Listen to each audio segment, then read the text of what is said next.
इस तरह के मैच का विरोध किया जा रहा है। उनका कहना है कि इस तरह के मैच नहीं होने चाहिए, क्योंकि भी पहलगाम कोई भूला नहीं है जी। शहीदों को ये श्रद्धांजलि होती अगर ये मैच रद्द होता जी। आप निश्चित तौर पे हमें तो ऐसा लगता है कि 22 अप्रैल को जो जघन्य नरसंहार हुआ उसको इन लोगों द्वारा भुला दिया गया है, बीसीसीआई द्वारा भुला दिया गया है।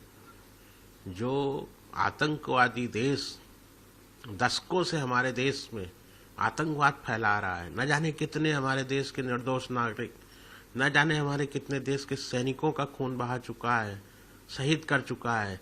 ऐसे देश के साथ जब हमारे सभी तरह के संबंध समाप्त हैं, फिर क्रिकेट क्यों?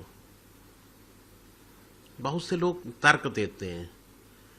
मैंने सुना, लगातार पीछे 2-3 दिन से मैं सुन रहा हूं कि जो अंतर्राष्ट्रीय प्रतिस्पर्धाएं होती हैं इनमें सम्मिलित होना आवश्यक होता है, हम मना नहीं कर सकते हैं। उन लोगों को मैं बताना चाहता हूं, थोड़ा पीछे जाना पड़ेगा। ओलंपिक से बड़ी प्रतिस्पर्धा पूरे दुनिया में नहीं होती है।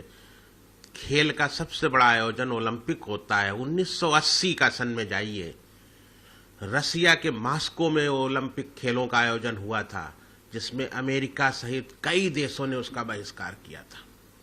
उसके बाद जब 1984 में लॉस एंजल्स अमेरिका में ओलंपिक के खेल होते हैं, उसमें रसिया और कई अन्य देशों ने उसका बहिष्कार किया था। ऐसा नहीं है, जो देश अपने देश के नागरिकों के जीवन का सम्मान करते हुए, अपने देश के हितों का ध्यान रखते हुए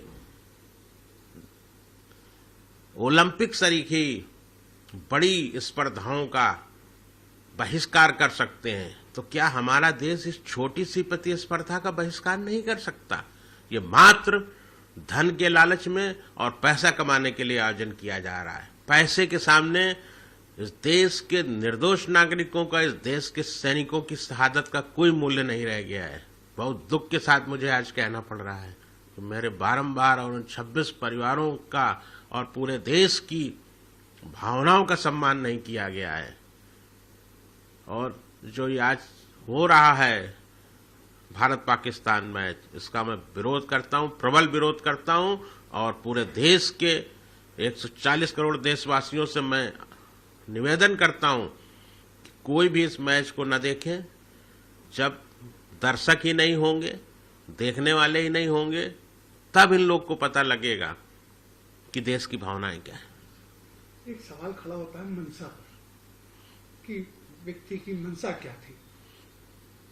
जिस तरह से पूरा पहलगाम का घटना हुआ, पूरा देश शोकाकुल था, पूरा देश आज भी उन शहीदों को नहीं भूला। लेकिन आपको लगता है कि कहीं न कहीं जो एक हमारा जो भारतीय क्रिकेट मैनेजमेंट है, उसने इन भावनाओं को अभी तक नहीं समझा, और अगर समझा होता और इतनी जल्दी अगर देश भूलने लगेगा ना, अभी 5 महीने पूरे नहीं हुए हैं, 22 सितंबर को 5 महीने पूरे होंगे।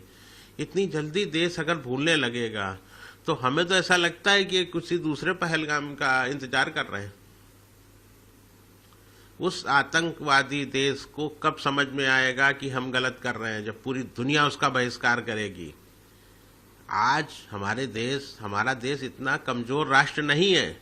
हमारा देश चाहे तो पूरी दुनिया से ये अपील कर सकता है कि पाकिस्तान को आतंकवादी राष्ट्र घोषित करके उसे किसी भी खेल स्पर्धा से बाहर किया जाए। उसको पूरी दुनिया से अलग थलग करने की जरूरत है।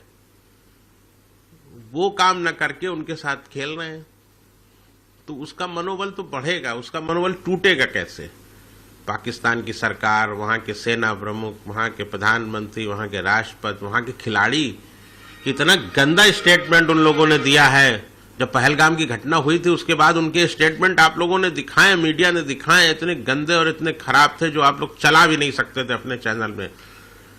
ऐसे लोगों के बीच में जाकर के पता नहीं कैसे हमारे जो खिलाड़ी हैं, जो हमारे क्रिकेट के खिलाड़ी हैं, जिनको देश में बड़ा सम्मान मिलता है, वो लोग कैसे उनके साथ जाके खेल लेंगे, ये मुझे नहीं समझ में आता है।